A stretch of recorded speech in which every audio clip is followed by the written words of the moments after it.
welcome to the Hoods Live Show. I'm your host, Alex Davison. Today we'll be viewing 5 different videos from a group of students focusing on Bronzeville. Each of them had a different focal point, but they all come together to show the neighborhood's pride and resilience. This first video was created by Layla Dade and showcases some of the unique food we're able to find in the neighborhood. Let's watch.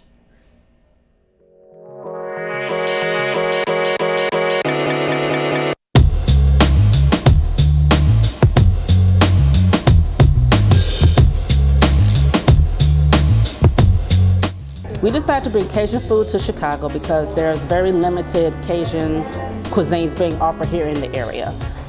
With the exception of Heaven on 7 and Pappadeaux, there really aren't a lot of options available. So we wanted to bring something that was a little bit unique and particularly bring something to the South Side. Bronzeville is an up and coming community.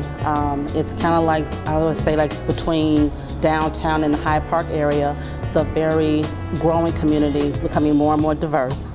And when the opportunity presented itself, which I believe was divine inspired, we could not pass up the opportunity. And how the Cajun Connoisseur was born is every Christmas we used to sponsor a seafood gumbo as a Christmas present to our families. And the response was phenomenal. And I say, you know what, we're really on to something here. Why not expand this from just something that's for family to the entire community? The first dish was the gumbo. It's our signature 6 seafood gumbo, which is comprised of jumbo shrimp, lobster, king crab, salmon, whitefish, and crawfish. And it also comes with either andouille sausage or without sausage for those that don't eat pork. So that was the dish that kind of kicked everything off. I guess this is kind of the prime example for people to kind of gather, get good food on the south side of Chicago with free parking. We love it. We want to be able to, serve our community as opposed to always traveling downtown or to the north side to get a variety of food. Something that's not burgers or fried chicken or Italian beef or Polish, no offense to those cuisines, but something different. A nice sit-down spot where people could come and fellowship. We're also BYOB, so that's always an incentive. So we just that's what I love about it. Just having people come together, break bread, fellowship, and support Black businesses. Our business model, well, we had 2. The first one was tickling your taste buds with a Cajun kick, and now the new one is welcome to deliciousness.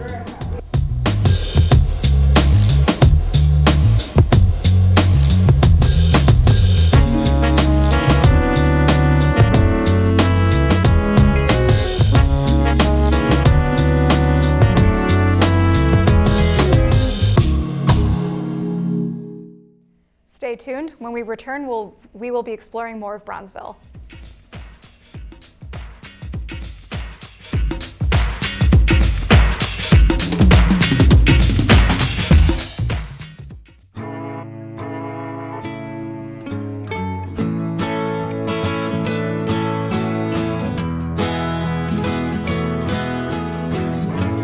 Wake the sun, tell him that I've begun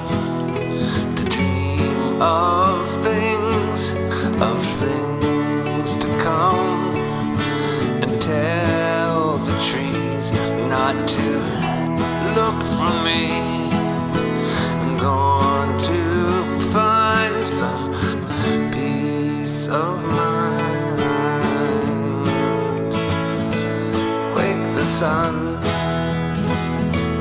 wake the sun, wake the sun, wake the sun.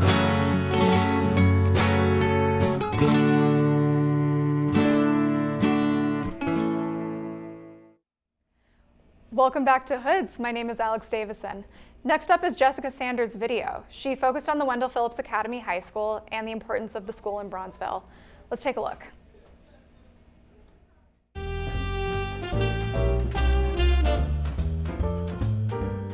The evolution of Bronzeville. Well, first it wasn't Bronzeville. It was the low end. Then it was the ghetto. And then it became Bronzeville. But Bronzeville never was like the other communities. It never became gentrified. Black people who came here stayed here, or new ones came in. So the evolution of Bronzeville has been dramatic, but positively dramatic. Now I teach at Columbia and I teach educational psychology. Probably all of my graduating class became professionals. My greatest memories attending Phillips High School are the teachers, of course. Every teacher here knew every student's name. And of course, my principal, who was the first black principal in Chicago Public Schools, Dr. Virginia Lewis. Wendell Phillips Academy graduates 99% of its students. We had all of our students graduate too and go to college. You've got a whole wall downstairs that lists all the people who have gone on to be something else. Phillips is historic because it was the second black high school in the Chicago Public School system. And at that time, the system was segregated.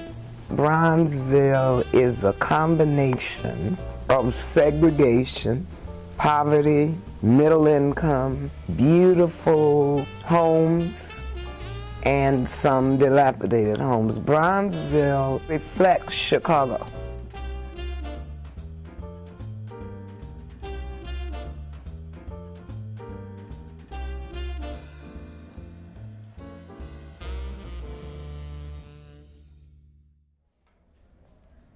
That was fascinating. If you want to continue to learn and discover Bronzeville with us, stay tuned. When we return, we will talk to a special guest from the Chicago Defender Charities.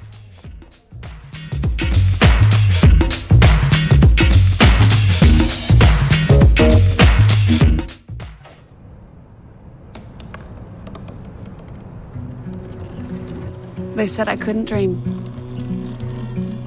Called me a piece of trash and swore that's all I'd ever be.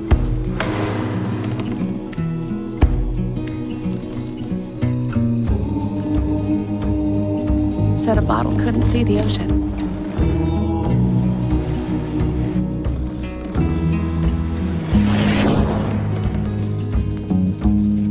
Give up. Go back to the dumpster. But I didn't listen. I made my way.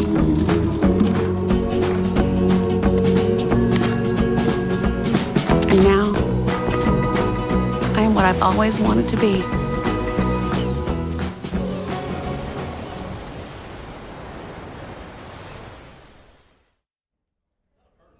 Welcome back. The next segment has been brought to us by Denzel Jones, which focuses on the Bud Billiken Parade and how it affects the neighborhood.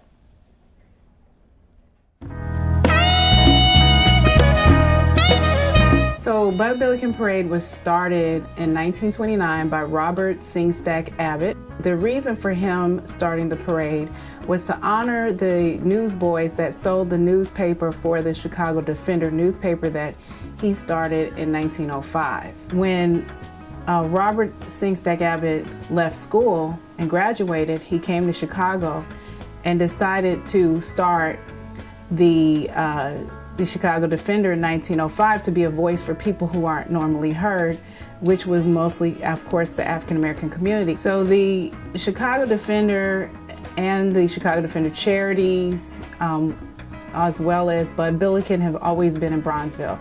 Bronzeville at some point was called the Black Metropolis, and they called it that because there were other entrepreneurs like Abbott. So the significance of Bud Billiken Parade is very powerful because kids know that when Bud Billiken Parade comes around, it's time to go back to school. It's always the second Saturday of August, and the first year was 1929.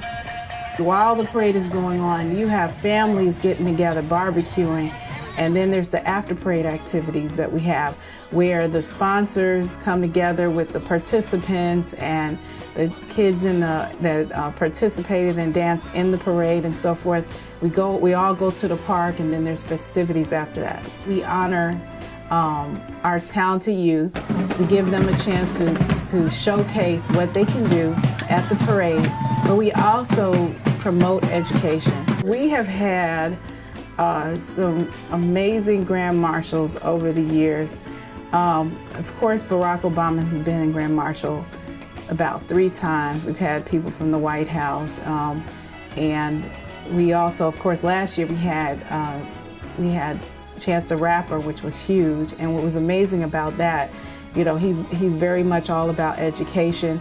He came out and he gave out about 30,000 book bags, so it was very successful. And also what's significant about the Bud Billiken Parade and Chicago Defender Charities is that every year we give out scholarships to students so they can go to great colleges.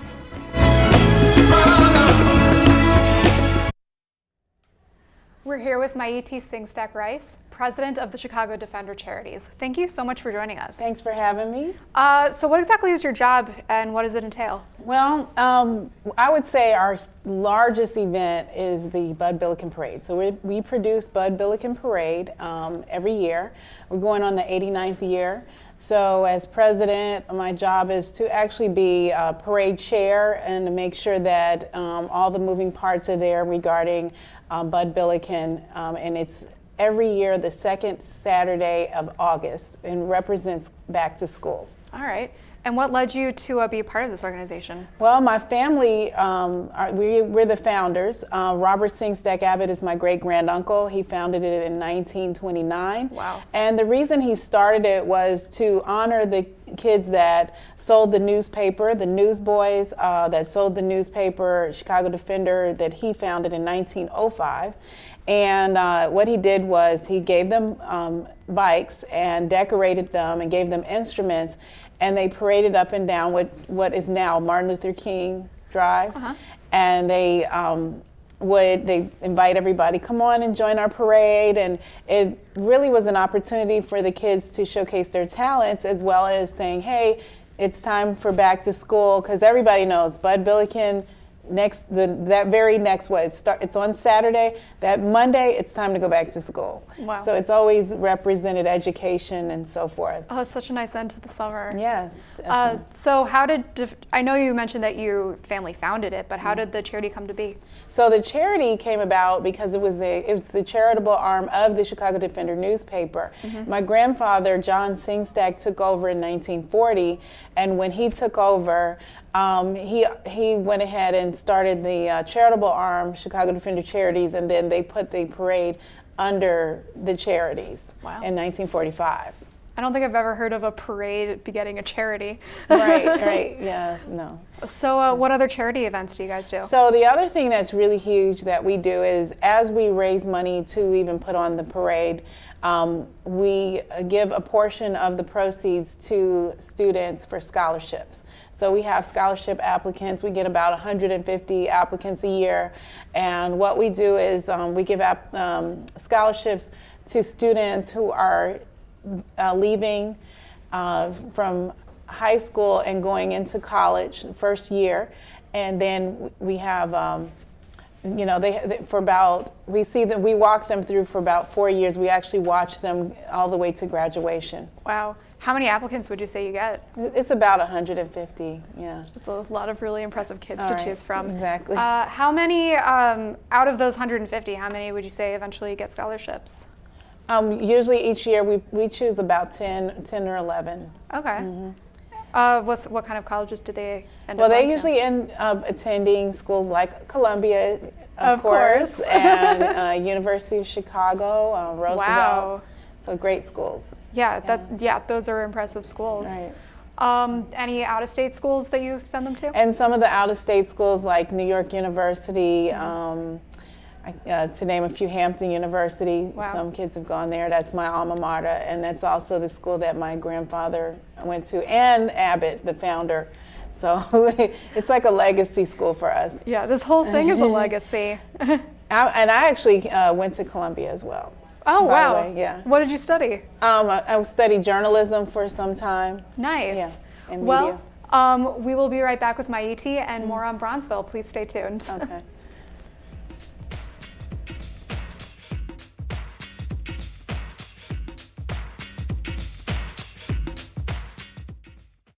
To me, I am captain of the track team.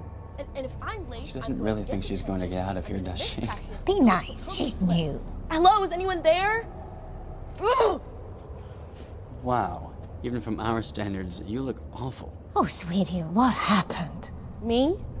My friend Becky got to talk to this super cute boy, and I tried to act like I wasn't jealous, but I so totally was. And then out of nowhere, this concrete barrier just popped up. Maybe it was a semi. You mean you were driving? Yeah. I mean, I know the whole eyes on the road thing, but this was a super important text. Maybe you have to know, Becky. Texting? Great. But it was only like 5 seconds, and I'm a really, really fast texter, so it wasn't even a big deal. Actually, has she texted me back yet? Wow, I get like no bars in this place. I wonder if they have Wi-Fi here.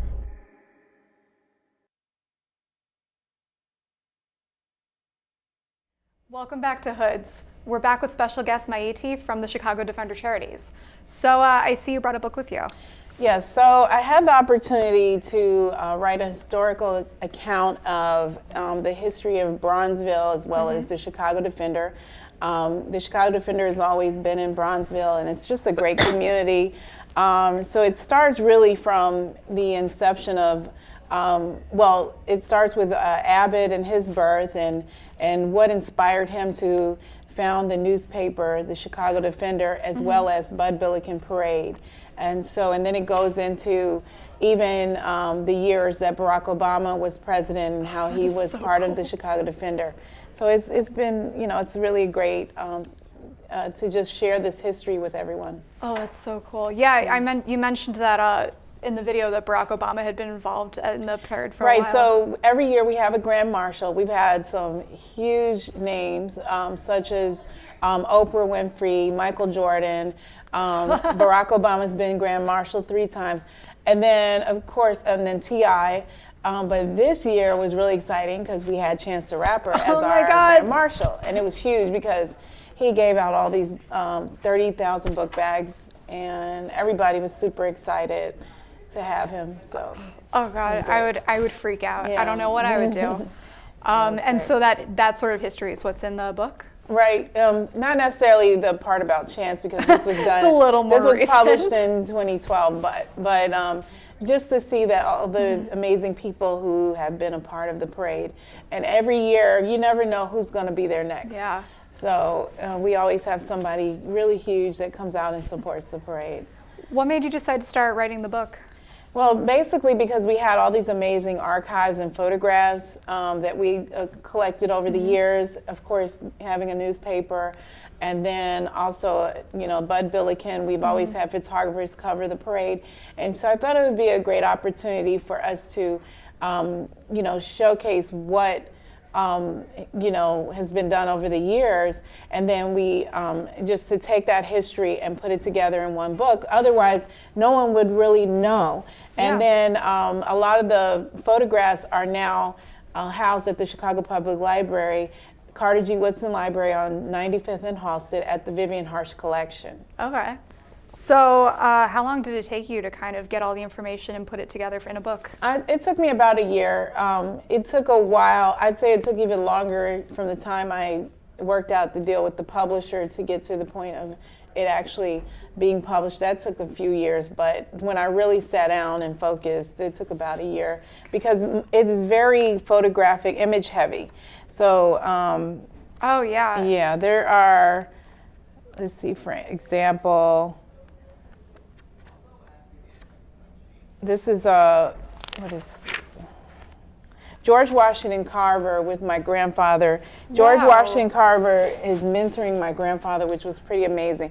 That's the man they call the peanut guy. Yeah, he found like hundreds of uses for peanuts. Exactly. Right? He took, you know, has several inventions and so forth. So, I mean, there's so many amazing stories in here. Even in the parade, you see there's President Truman with my grandfather in the middle and the first daily. Your grandfather sounds like a remarkable person. Oh yes, he's done some amazing things. I mean, he was responsible for actually helping to integrate baseball because he convinced Branch Rickey, who was over the baseball league, to get Jackie Robinson in the league. And so He's responsible for Jackie Robinson? I wouldn't say completely, but he was very much a part of that. He was an advocate to get Jackie Robinson in the league, so that was huge. And there's actually letters that can, I guess validate that story or that what happened there. That's amazing. Yeah, and integration of armed forces. Good. So he worked with Truman to make sure that there was the integration of armed forces. So yeah, he did quite a bit in his lifetime, and I think it was definitely the platform of the Chicago Defender that allowed him to be a voice to actually get those things accomplished for African Americans. Yeah, that's absolutely incredible. And somewhere within all of those amazing things, had the time to found a charity. Right. Yeah. So where can people find your book? Okay, you can go to Amazon, and it's at major bookstores. Got it. Yeah, thanks for asking. It was so nice to meet you. Thanks for having me. I thank you so much for being with us today. I'm Alex Davison. Stay tuned, and we have more Bronzeville coming up.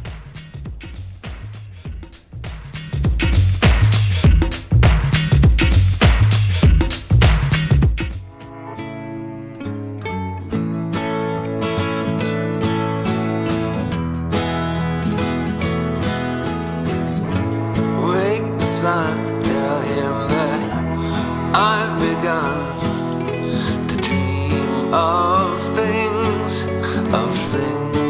to come, and tell the trees not to look for me. I'm going to find some peace of mind. Wake the sun. Wake the sun, wake the sun, wake the sun.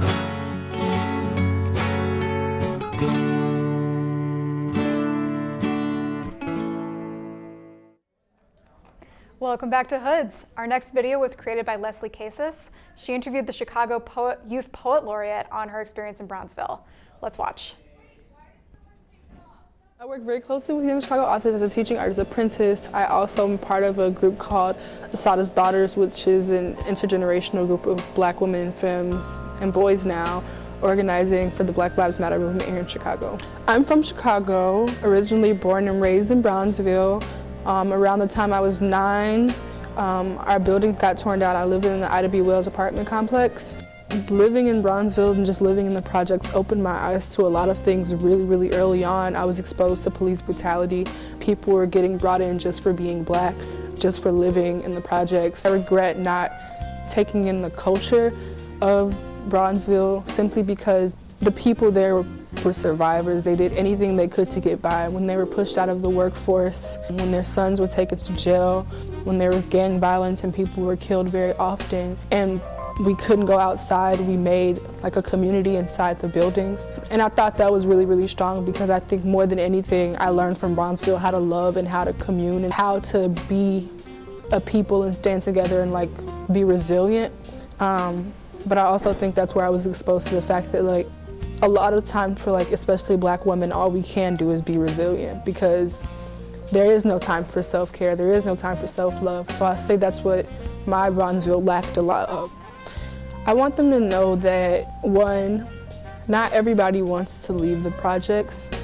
When we talk about places that are filled with marginalized people, and we always think about it in terms of like, okay, this is temporary, this is a thing that I will get out of.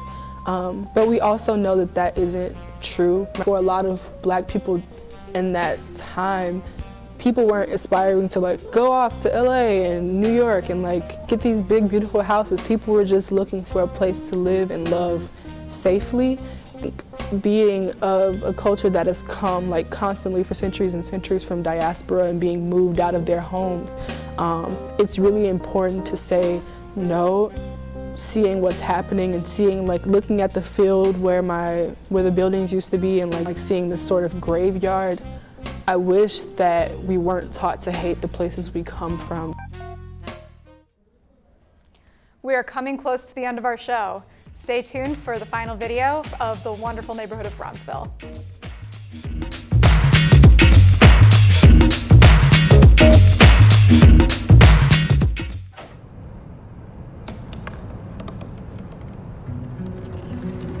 They said I couldn't dream.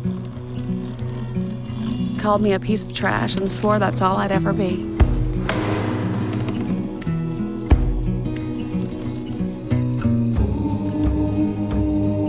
Said a bottle couldn't see the ocean.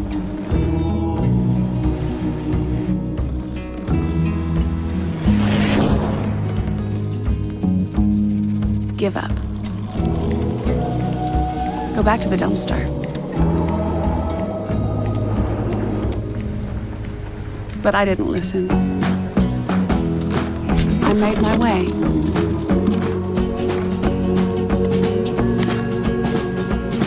And now, I am what I've always wanted to be.